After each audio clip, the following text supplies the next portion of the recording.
to repeat itself. In Europe, there is a very strong radical movement towards just erasing all religion. They are seeking to stamp out what little religious influence remains at all in the EU. An archbishop explained, he said, quote, "There's a movement in the European Union that wants total religious neutrality and can't accept our Christian traditions."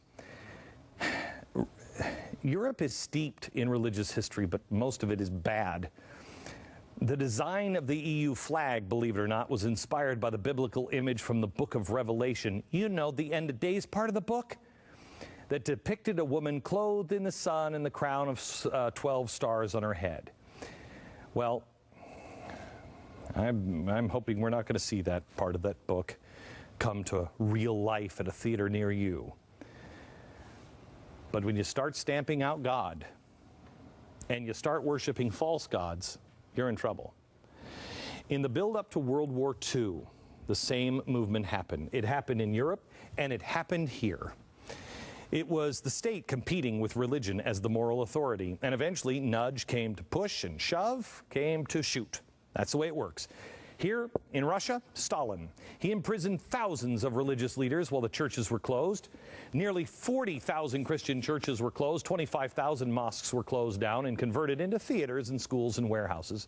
Church bells were melted down for scrap metal. By 1939, only 1 in 40 churches were still functioning as a church. He replaced the churches with icons, pictures, statues, propaganda of himself. Children were taught that Stalin was the wisest of the age. We actually have a publication upstairs at the League of Militant Atheists, which he established in 1924. This is a flyer from it. 9 years later, they had 5.5 million members. Prior to World War II, Hitler did the same thing. He did it in Germany. So you had the communists, and then you had the other competing idea, the National Socialist. We were doing freedom. But they did communism and National Socialism. And the Nazis promoted a positive Christianity. They claimed it would restore Christian morality because it had fallen into a sinkhole.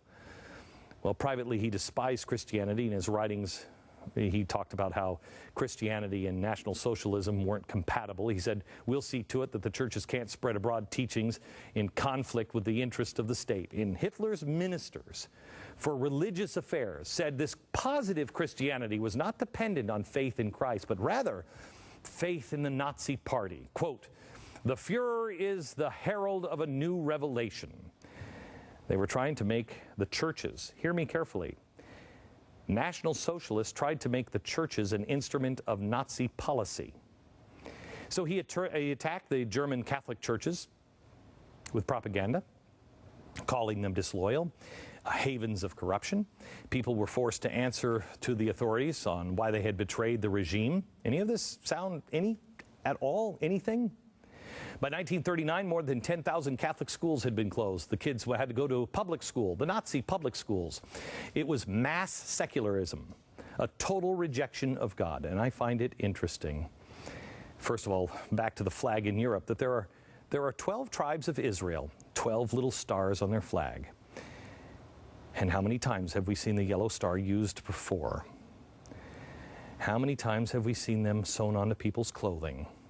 I fear, unfortunately, America, we may see them again. We have the same problems that infected the world back at the turn of the century.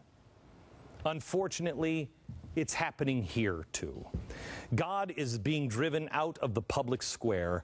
God is openly mocked, and hedonism and darkness is being embraced. Let me give you the easy ones. Charlie Sheen berated his employer, bragged about his rampant drug use, treated women like meat, rewarded. Brand new comedy show, celebrates all of his quirky debauchery.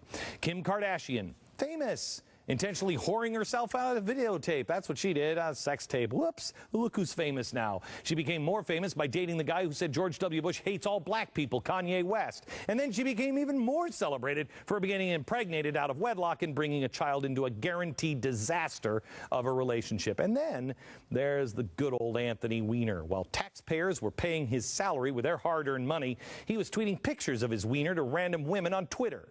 When caught, he went on a media